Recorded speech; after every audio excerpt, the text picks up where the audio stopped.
नमस्कार, मैं शालिनी और आप देख रहे हैं मध्य प्रदेश हलचल। आइए बढ़ते हैं आज की बड़ी खबर की ओर। नगर पालिका बालाघाट के द्वारा ग्रीष्मकाल में जल संकट से बचने के लिए आज कलेक्टर कार्यालय पहुंचकर झापन के माध्यम से जिला कलेक्टर को इस समस्या से अवगत कराकर इस ओर ध्यान देने का आग्रह किया गया है। आपको बता दें कि ग्रीष्मकाल 2025 में अभी अप्रैल महीना चल रहा है, किंतु जल स्रोत सूखने और जल नियंत्रण के उपायों को लेकर गंभीरता बनी हुई है। नगर पालिका परिषद बालाघाट द्वारा 9 अप्रैल को वैनगंगा संभाग, जल निगम और लोक स्वास्थ्य यांत्रिकी विभाग के अधिकारियों के साथ सामूहिक बैठक लेकर चर्चा की गई है। परिषद को झात हुआ है कि सिवनी जिले के भीमगढ़ बांध से ढूंटी में ग्रीष्मकाल के लिए पानी छोड़ने से मना कर दिया है।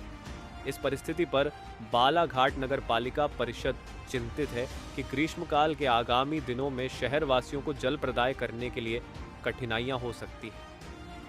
वर्तमान में जैसे कि हम देख रहे हैं कि भीषण गर्मी के चलते आने वाले निकट भविष्य में जल संकट उत्पन्न हो सकता है।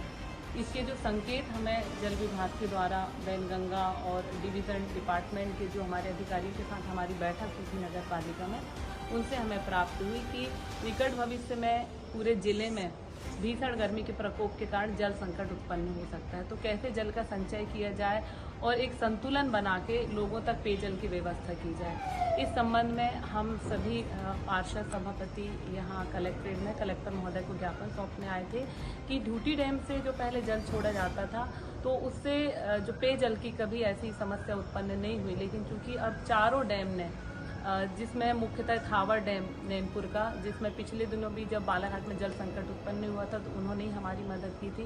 तो थावर डैम के द्वारा भी, संजय सरोवर बांध, भीमगढ़ डैम के द्वारा भी, ढूंटी डैम के द्वारा, लामता के द्वारा भी ये संकेत दे दिए गए हैं कि जो हमारे स्टाफ डैम में जितना पानी अभी है उससे ही हमें पूरे शहर में जल पूर्ति करना है और हमें उस पर ही डिपेंड रहना होगा।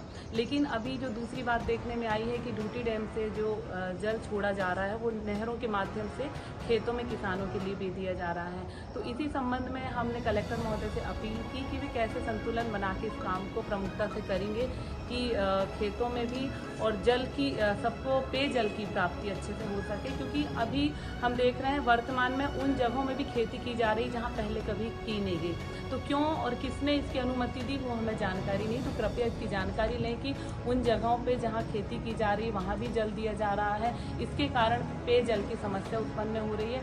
इस संबंध में हमने हमारी आदरणीय सांसद महोदय से भी बात की, वे भी इस विषय को लेकर गंभीर हैं और जल्द ही वे भी सिवनी में सी साहब से बात करने वाली हैं कि वे कैसे इस जल समस्या से निवारण के लिए अपने कदम आगे बढ़ाएंगे। और वर्तमान विधायक से भी हमने बात की है, वे भी इस मामले को लेकर जागरूक हैं, गंभीरता से वे भी इस विषय को ले रहे हैं।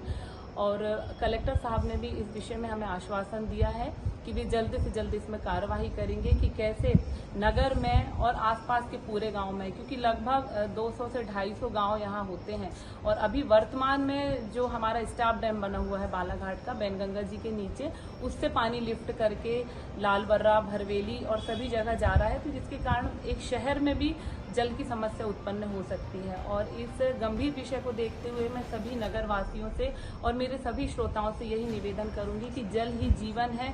हम अगर जल को बचाएंगे तो हमारा कल सुरक्षित रहेगा। तो हम सब इस मामले में गंभीर बन के इस विषय पे ध्यान दें और कैसे हम जल समस्या से अपने आप को बचा सकते हैं, इसके लिए पहल हमें खुद को करनी होगी। आगे जो भी पहल कलेक्टर साहब के द्वारा की जाएगी वे हमें जल्द ही सूचित करेंगे। अभी वर्तमान खबरों में अब तक के लिए बस इतना ही। फिर होगी आपसे मुलाकात, तब तक के लिए नमस्कार और देखते रहिए मध्य प्रदेश हलचल। ऐसे ही लेटेस्ट अपडेट पाने के लिए हमारे चैनल को सब्सक्राइब करें और तुरंत नोटिफिकेशन पाने के लिए बेल आइकन प्रेस करना ना भूलें। यदि आप हमें फेसबुक या इंस्टाग्राम के माध्यम से देख रहे हैं तो हमारे पेज को फॉलो जरूर करें। धन्यवाद।